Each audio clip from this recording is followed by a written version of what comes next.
Hundreds of UFO reports have come out of Finland too. Most UFO sightings have occurred in northern Finland, in the Pudasjärvi-Kuusamo Fell district at the turn of the 1970s.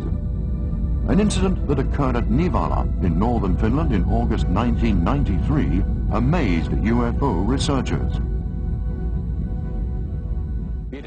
On August 15, 1993, an interesting UFO incident took place.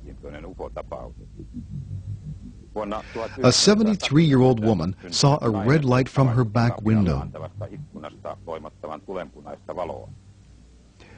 She went to look at it through the window and saw the globe had turned into a triangular, roofless room. It hovered in the air, and two pairs of ladders appeared. The room was lit by spotlights hanging from the roof. The man had a small basket over his left arm. They started moving, as if on hyperspeed film, picking up samples from the ground. Once the job was done, the room vanished and the globe inflated.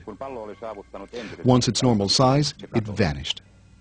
Scientists approached the incident using hologram technology, as the UFO was sighted only through one of the two window panes. Professors and psychologists from the University of Oulu will assist. Minut herätettiin yöllä. Uutiset kuunneltiin 10 aikana ja yöllä tuli joku, kun minä nukun oikealla kyljellä. Otettiin vasemmasta olkapäästä kiinni ja joku sanoi minulle, että vähän ravisteli olkapäästä ja sanoi, että herää. Se tuli niin kuin jostakin ämpärin pohjalta se ääni. Ja vasta kun minä aukotin silmät, ei siellä voinut kaatua. Siellä oli niin kuin olisi aurinko paistunut siellä sisään.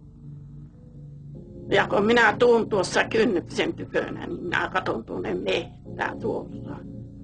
Niin voi mikä siellä oli. Semmoinen pallo.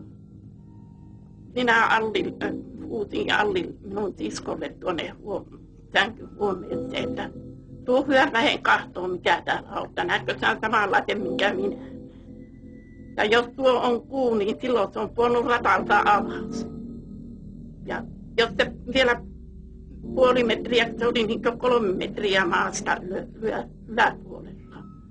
Jos se vielä puoli metriä laskeutuu, niin se maavetovoima vettää ja silloin me ollaan räjähtänyt.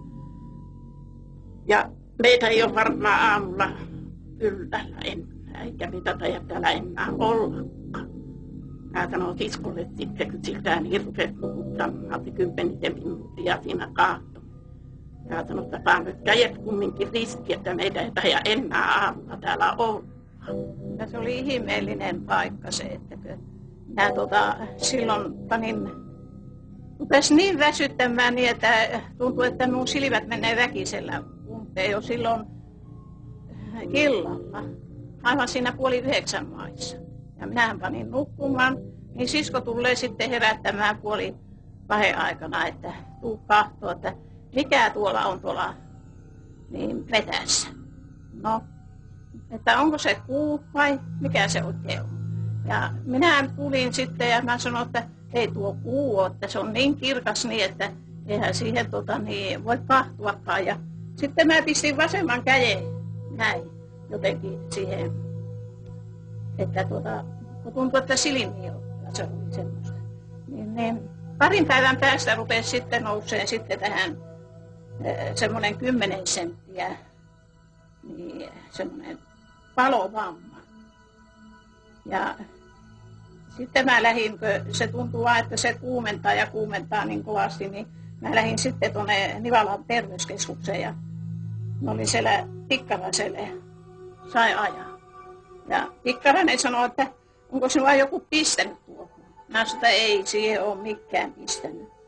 Niin mä sitten rupesin sillekin puhumaan niin, että uskooko hän muihin ufoihin ja tällä lailla, mutta ei se siihen senkaan, kyllä se kuunteli sitä vaan. Ja se antoi sitten mulle sitä antibioottia tabletteja ja minä söin ne, niin se sitten meni pois. Mutta minusta tuntuu, että sitä näkyy vieläkin vähän siinä semmoista tummaa tässä.